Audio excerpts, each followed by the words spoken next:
Hello दोस्तों, स्वागत है आपका मेरे YouTube चैनल पूजा पाठ में।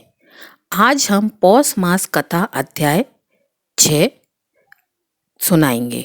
तो करते हैं कथा को शुरू। एक बार शिवजी से माता पार्वती ने कहा, हे प्रभु, पाप पुण्य और मोक्ष यह क्या है? यह सुनकर भगवान शिव ने कहा, हे पार्वती, आप इस कथा को सुने। किसी आश्रम में एक साधु रहता था। काफी सालों से वह इसी आश्रम में रह रहा था। वह काफी वृद्ध हो चला था और मृत्यु को वह निकट से महसूस कर रहा था, लेकिन संतुष्ट था कि 30 साल से उसने प्रभु का स्मरण किया है। उसके खाते में ढेर सारे पुण्य जमा हैं, इसलिए उसे मोक्ष मिलना तो तय है। एक दिन उसके ख्याल में एक स्त्री आई। स्त्री ने साधु से कहा, अपने एक दिन के पुण्य मुझे दे दो और मेरे एक दिन के पाप तुम वरण कर लो। इतना कहकर स्त्री लोप हो गई। आगे भगवान शिव जी कहते हैं, हे पार्वती, साधु बहुत बेचैन हुआ। इतने बरस तो स्त्री ख्याल में ना आई। अब जब अंत नजदीक है तो स्त्री ख्याल में आने लगी है। फिर उसने ख्याल हटा दिया और प्रभु सुमरन में बैठ गया। स्त्री फिर से ख्याल में आई। फिर उसने कहा कि एक दिन का पुण्य मुझे दे दो और मेरा एक दिन का पाप तुम वरण कर लो। इस बार साधु ने स्त्री को पहचानने की कोशिश की, लेकिन स्त्री का चेहरा बहुत ही धुंधला था। साधु से पहचाना नहीं गया। साधु अब बहुत ही चिंतित हो उठा कि एक दिन का पुण्य लेकर वह स्त्री क्या करेगी। हो ना हो यह स्त्री कष्ट में है, लेकिन गुरु जी ने कहा है कि आपके पुण्य ही आपकी असली पूंजी हैं। यह किसी को कभी भी मत दे बैठना, और इतनी मुश्किल से पुण्य की कमाई की है, यह भी दे बैठेंगे तो मोक्ष कैसे मिलेगा। अब वह साधु सोचता है, हो ना हो यह मुझे मोक्ष से हटाने की कोई साजिश कर रही है। साधु ने अपने गुरु के आगे अपनी चिंता जाहिर की। गुरु ने साधु को डांटा कि मेरे कहने का कोई असर नहीं है तुझ पर। पुण्य किसी को नहीं देते, यही आपकी असली कमाई है। साधु ने गुरु जी को सत्य वचन कहा और फिर प्रभु सुमरन में बैठ गया। स्त्री फिर ख्याल में आई, बोली, तुम्हारा गुरु अपूर्ण है, इसे ज्ञान ही नहीं है। तुम तो अशक्ति छोड़ने का दम भरते हो। बीबी बच्चे दीन दुनिया छोड़कर तुम इस अभियान में हो कि तुमने अशक्ति छोड़ दी है। तुमने और तुम्हारे गुरु ने तो अशक्ति की ओर जोर से पकड़ लिया है। किसी जरूरतमंद की मदद तक का चरित्र तुम दोनों में नहीं है। हे पार्वती, साधु बहुत ही परेशान हो गया। वह फिर से गुरु के पास गया, स्त्री की बात बताई। गुरु ने फिर साधु को डांटा, हे दुष्ट गुरु, पर संदेह करवाकर वह तुम्हें पाप में धकेल रही है। जरूर कोई बुरी आत्मा तुम्हारे पीछे पड़ गई है। साधु अब कहाँ जाए, वह वापस लौट आया। फिर से प्रभु सुमरन में बैठ गया। स्त्री फिर ख्याल में आई। उसने कहा, इतने साल तक अध्यात्म में रहकर तुम गुलाम ही बन गए हो। गुरु से आगे जाते इतने साल के अध्ययन में तुम्हारा स्वतंत्र मत तक नहीं बन पाया। गुरु के सीमित ज्ञान में उलझकर रह गए हो। मैं अब फिर से कह रही हूँ, मुझे एक दिन का पुण्य दे दो, मेरा एक दिन का पाप वरण कर लो।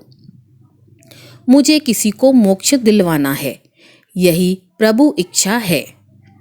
साधु को अपनी अल्प ज्ञान पर बहुत ही गिलानी हुई। अतः हे पार्वती, वह साधु सोचता है कि संत मत कहता है कि पुण्य किसी को मत दो, पर धर्म कहता है कि जरूरतमंद की मदद करो। यहाँ तो वह फंस गया। गुरु भी राह नहीं दे रहा कोई, लेकिन स्त्री मोक्ष किसको दिलवाना चाहती है। साधु को एक युक्ति सूझी, जब कोई राह ना दिखे तो प्रभु से तार जोड़ो, प्रभु से राह की याचना करो, प्रभु से ही पूछ लो कि इसका राज क्या है। उसने अपने प्रभु, अपने इष्ट से उपाय पूछा। आकाशवाणी हुई। आकाशवाणी ने उस साधु से पूछा, पहले तो तुम ही बताओ कि तुम कौन से पुण्य पर इतरा रहे हो। साधु बोला, मैंने 30 साल प्रभु सुमरन किया है। 30 साल से मैं भिक्षा पर ही हूँ। कुछ संचय नहीं किया, त्याग को ही जीवन माना है। पत्नी बच्चे तक त्याग दिया। आकाशवाणी ने कहा, तुमने 30 साल से कोई उपयोगी काम नहीं किया, कोई रचनात्मक काम नहीं किया, दूसरों का कमाया और बनाया हुआ खाया। तुम समझते हो कि राम राम कृष्ण कृष्ण कहने से पुण्य इकट्ठा होता है? मेरी समझ में तुम्हारे खाते में पुण्य शून्य है। अब देखिए, साधु बहुत ही हैरान हुआ, बहुत सदमे में गया, लेकिन हिम्मत करके उसने प्रभु से पूछा, फिर वह स्त्री पुण्य क्यों मांग रही है? प्रभु ने कहा, क्या तुम जानते हो वह स्त्री कौन है? साधु ने कहा, नहीं, मैं नहीं जानता, लेकिन जानना चाहता हूँ। प्रभु ने कहा, वह स्त्री तुम्हारी पत्नी है। तुम जिसे पाप का संसार कहा और ऐसा कह के छोड़ आए थे, कुछ पता है वह क्या करती है? साधु की आंखें फटी की फटी रह गईं। उसने कहा, नहीं प्रभु, मैं उसके बारे में कुछ भी नहीं जानता। भगवान ने कहा, तो सुनो, जब तुम घर से चुपचाप निकल आए थे तब वह कई दिन तक तुम्हारे इंतजार में रोई।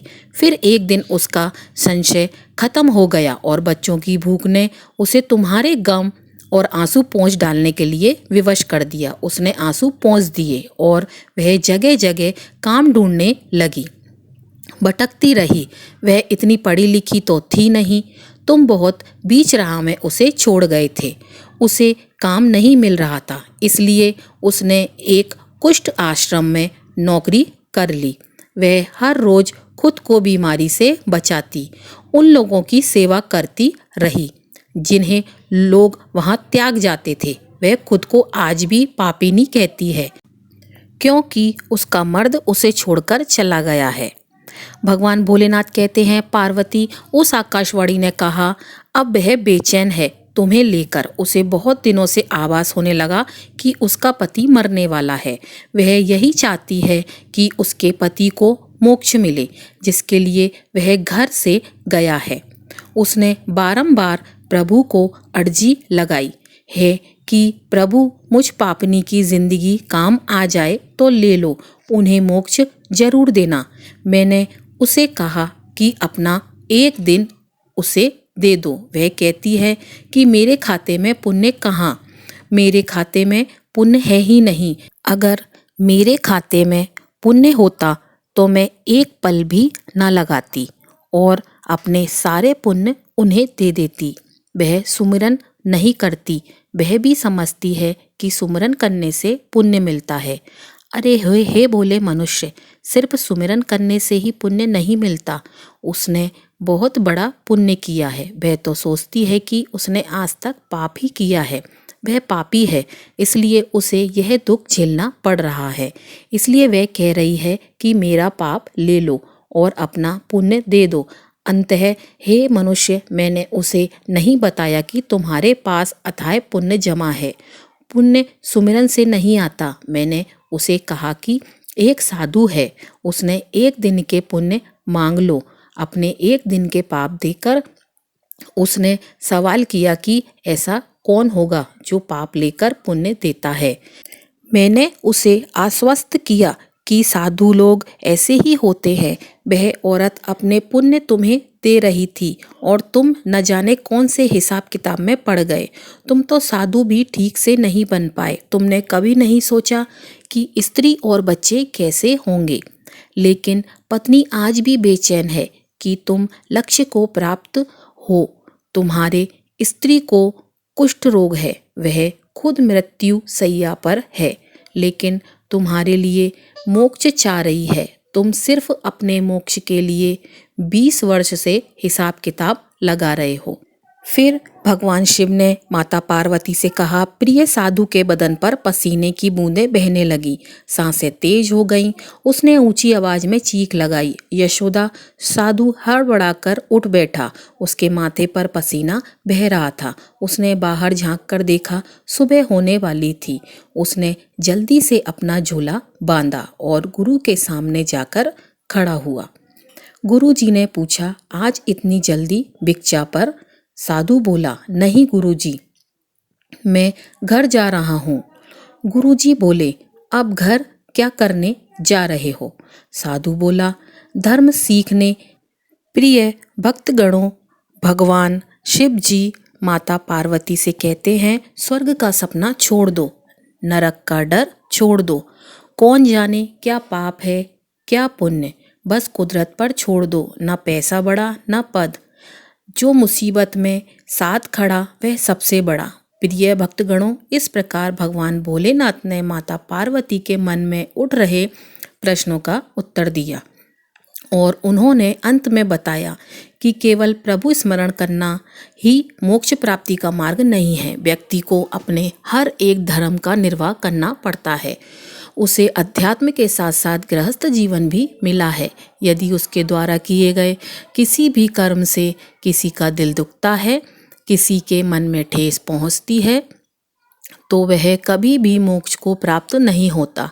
इसलिए जीवन में पूजा, भक्ति, श्रद्धा, दान, तर्पण करने के साथ साथ किसी भी प्राणी की आत्मा को ठेस नहीं पहुंचाना चाहिए।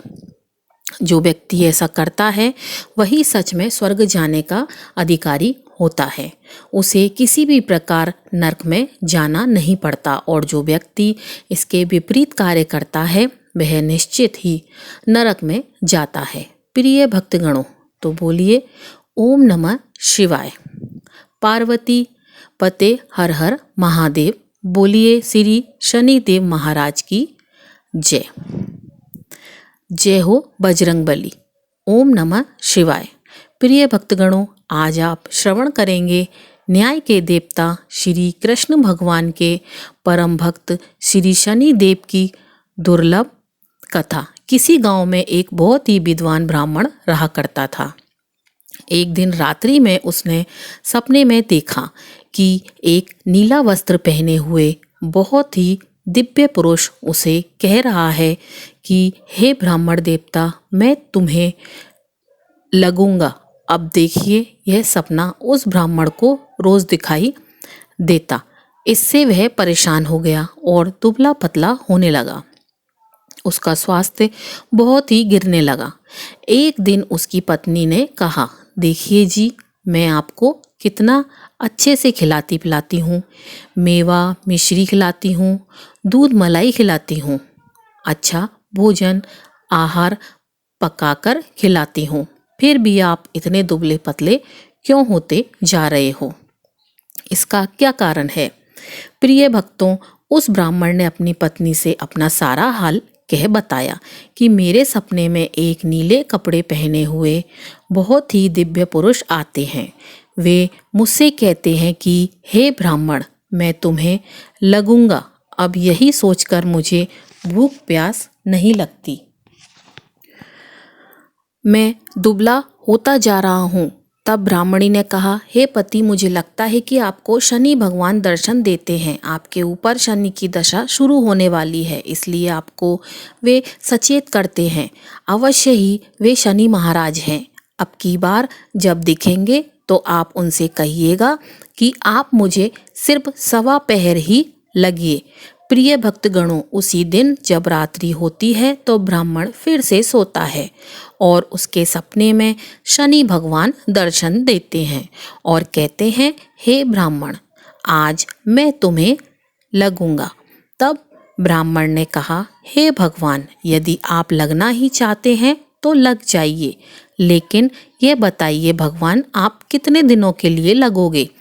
तब शनिदेव ने कहा, हे ब्राह्मण, तुम्हारे ऊपर 7.5 शुरू होने वाली है। मैं तुम्हें 7.5 साल के लिए ही लगूंगा। तब ब्राह्मण ने कहा, क्षमा करो भगवान, इतनी भारी भरकम मैं नहीं झेल पाऊंगा। 7.5 साल बहुत हैं भगवान। तब शनि बोले, अच्छा 5 वर्ष के लिए लगूंगा। तब ब्राह्मण ने कहा, शनि महाराज यह भी मेरे लिए ज़्यादा है। शनि भगवान बोले, तो ठीक है 2.5 साल लग जाऊं। ब्राह्मण ने फिर मना कर दिया। तब शनिदेव कहने लगे, 1.25 पहर का लगूंगा तो ठीक रहेगा। प्रिय भक्तों, उसे 1.25 पहर की शनि की दशा लग गई। ब्राह्मण ने नींद से उठते ही अपनी पत्नी से कहा, देखो मेरे 1.25 पहर की शनि दशा लगी है, सो मैं जंगल जाकर समय बिताऊंगा। तुम मेरे खाने पीने का सारा सामान बांध दो और मेरे पीछे किसी से लड़ना मत, घर में बैठी रहना, बच्चों को भी कहीं मत जाने देना और इस 1.25 पहर में मैं किसी को गाली मत देना। ऐसा कहकर ब्राह्मण अपने घर से जंगल की ओर चल दिया। जंगल में ब्राह्मण एक पीपल के पेड़ के नीचे बैठ गया और हनुमान जी का पाठ करने लगा। 1 पहर बीत गया तो ब्राह्मण ने सोचा, बाकी का समय तो रास्ते में ही बीत जाएगा।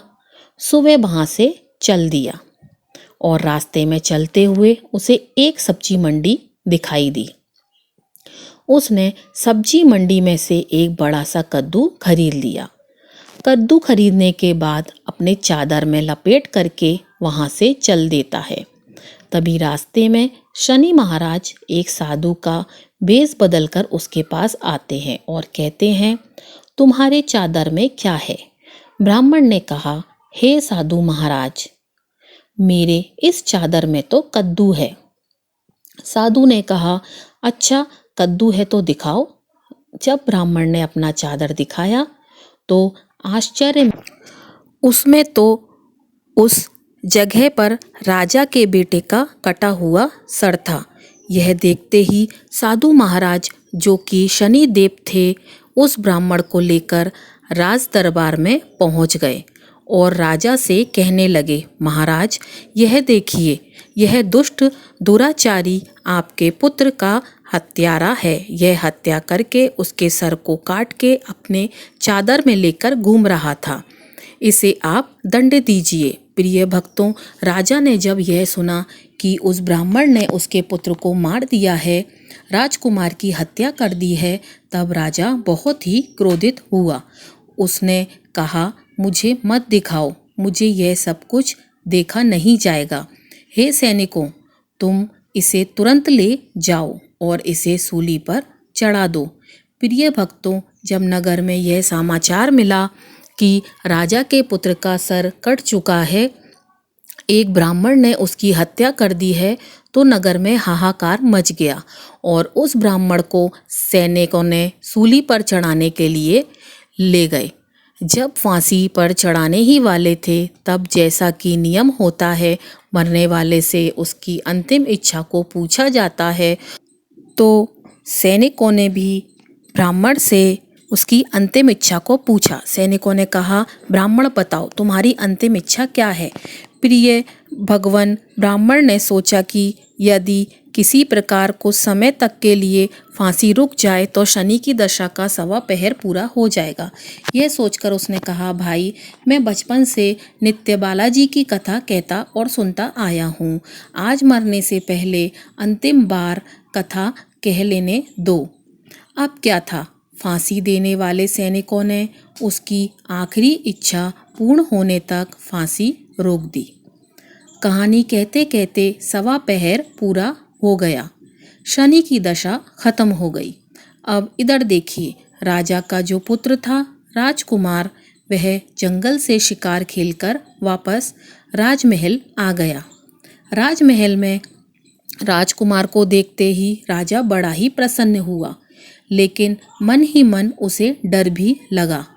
यदि उस निर्दोष ब्राह्मण को फांसी पर चढ़ा दिया गया होगा तो ब्राह्मण हत्या का दोष लग जाएगा। अब क्या था, राजा ने 2 घुड़सवार को जल्दी से फांसी रोकने के लिए दौड़ाया और ब्राह्मण को आदर सहित दरबार में आने का हुक्म दिया। ब्राह्मण राज दरबार में उपस्थित हुआ तो राजा ने क्षमा याचना मांगते हुए कहा कि आपके बगल में जो चादर है उसे खोलकर दिखाओ। राजा की आज्ञा के अनुसार ब्राह्मण ने चादर खोली तो उसमें कद्दू था।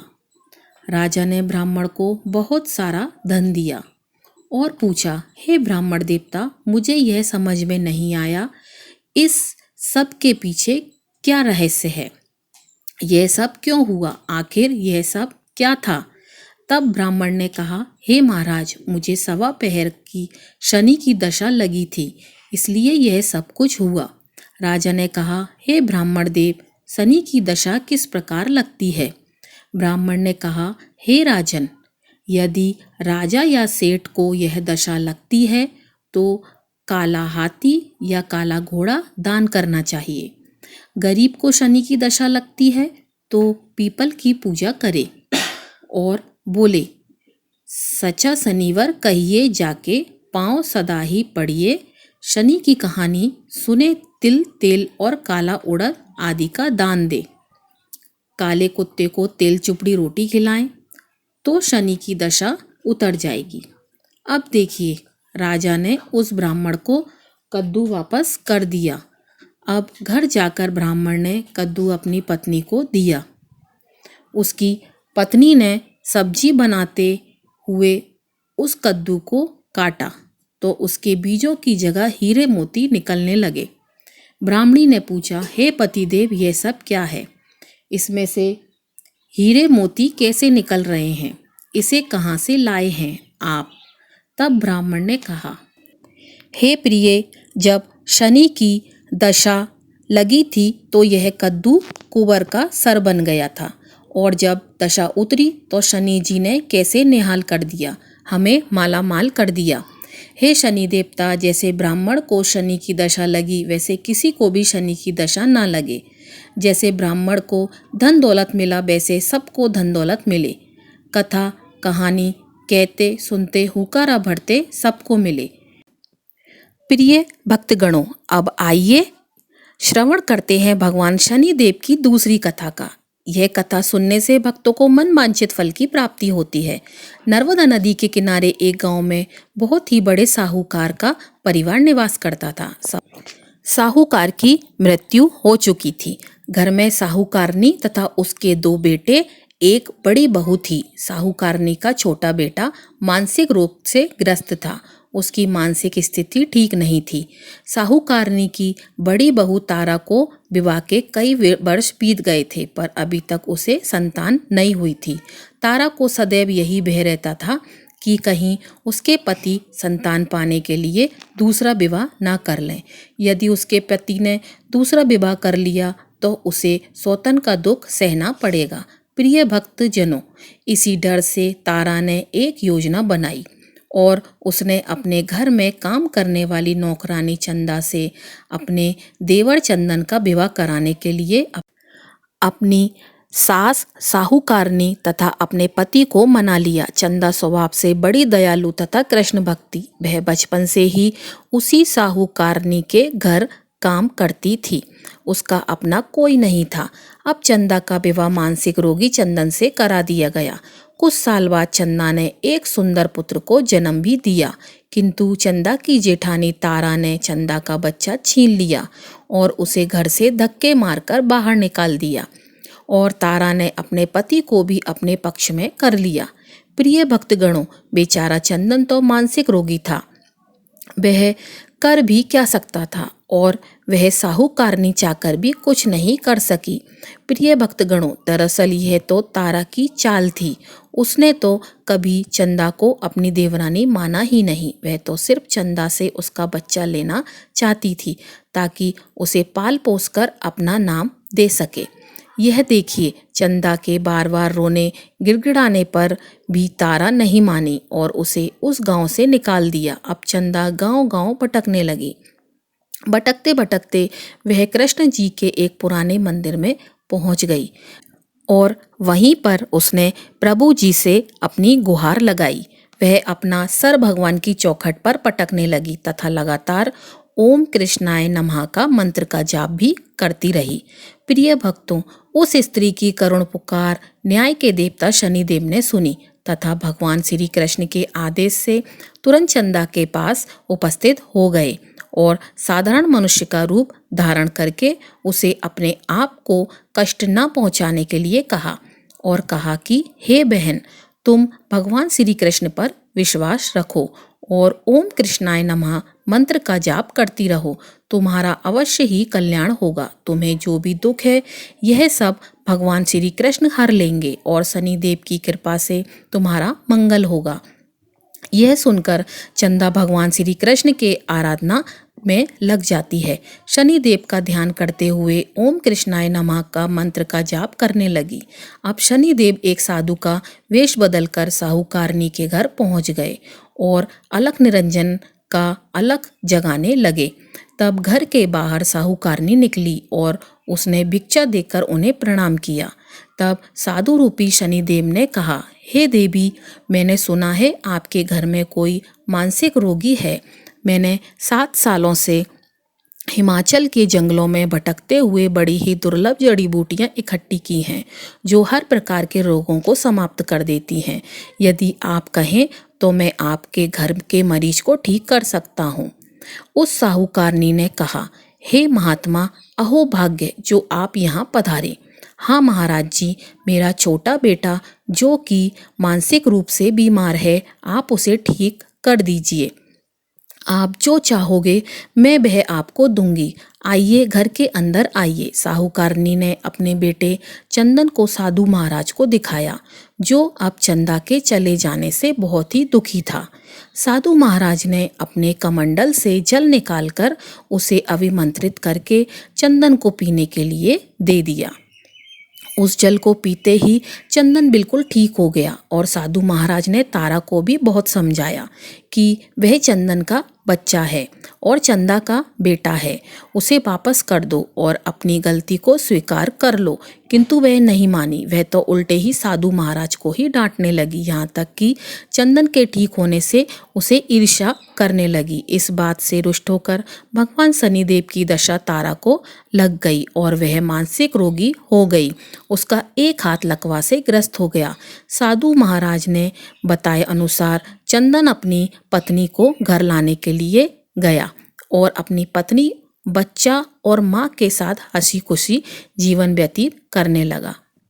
प्रिय भक्तों, तारा को शनि देव ने उसके कर्मों का फल दिया और चंदा के सिर्फ ओम कृष्णाय नमः मंत्र का जाप करने से उस पर कृपा बरसाई और उसका बच्चा, पति, परिवार वापस मिल गया। उसका पति स्वस्थ हो गया।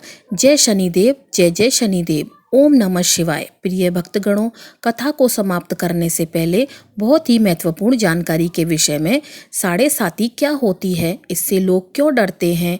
यह सही है कि साढ़े साती के समय व्यक्ति को कठिनाइयों एवं परेशानियों का सामना करना होता है, किंतु इसमें घबराने वाली बात नहीं है। इसमें कठिनाई और मुश्किल हालात ज़रूर आते हैं, परंतु इस दौरान व्यक्ति को कामयाबी भी मिलती है। बहुत से व्यक्ति साढ़े साती के प्रभाव से सफलता की ऊंचाइयों पर पहुंच जाते हैं। साढ़े साती व्यक्ति को कर्मशील बनाता है और उसे कर्म की ओर ले जाता है। हठी, अभिमानी और कठोर व्यक्तित्व वाले व्यक्ति से यह काफ़ी मेहनत करवाता है। साढ़े साती के 3 चरण होते हैं। साढ़े साती का पहला चरण नज़दीकी रिश्तेदार और जातकों को प्रभावित करता है। साढ़े साती का दूसरा चरण व्यापार और गृहस्थ को प्रभावित करता है। साढ़े साती का तीसरा चरण बच्चों, परिवार और स्वास्थ्य को प्रभावित करता है। भगवान शनिदेव न्याय के देवता हैं। यह कभी किसी को ऐसे ही दंड नहीं देते। यदि दंड देते हैं तो उसके साथ बहुत ही बड़ी शिक्षा भी देते हैं। जैसे एक माता अपने पुत्र के गलती पर उसे दंड देती है, उसकी भलाई के लिए, उसे सही मार्ग पर जाने के लिए, ठीक वैसे ही शनिदेव कर्म और न्याय के पथ पर चलने के लिए मनुष्य को दंड देते हैं, ताकि वह डर कर आगे ऐसा कार्य ना करे और अपने जीवन को सरल और सार्थक बनाए। भगवान शनिदेव तो न्याय के मूर्ति हैं। इनकी पूजा तथा भक्ति करके व्यक्ति धन दौलत से संपन्न हो जाता है, सफलता के नई ऊंचाइयों को छूता है, जीवन में तरक्की करता है, घर में सुख समृद्धि और वैभव का आगमन होता है। व्यक्ति का जीवन सुखमय हो जाता है। भगवान शनिदेव को प्रसन्न करने के लिए शनिवार के दिन पीपल के पेड़ के नीचे शाम को दिया अवश्य जलाएं और कुत्ते को तेल से चिपड़ी हुई रोटी खिलाएं। शनिवार को जल में तिल डालकर पीपल को चढ़ाएं। इससे शनिदेव अत्यंत ही प्रसन्न होते हैं। और महामंत्र ओम कृष्णाय नमः मंत्र का जाप भी करें। जय शनिदेव, जय जय शनिदेव। प्रिय भक्तगणों, इस प्रकार हमारे अध्याय 6 का समापन हुआ। अगर वीडियो अच्छी लगी हो तो वीडियो को लाइक कीजिएगा और चैनल को सब्सक्राइब कीजिएगा। आपका दिन शुभ हो।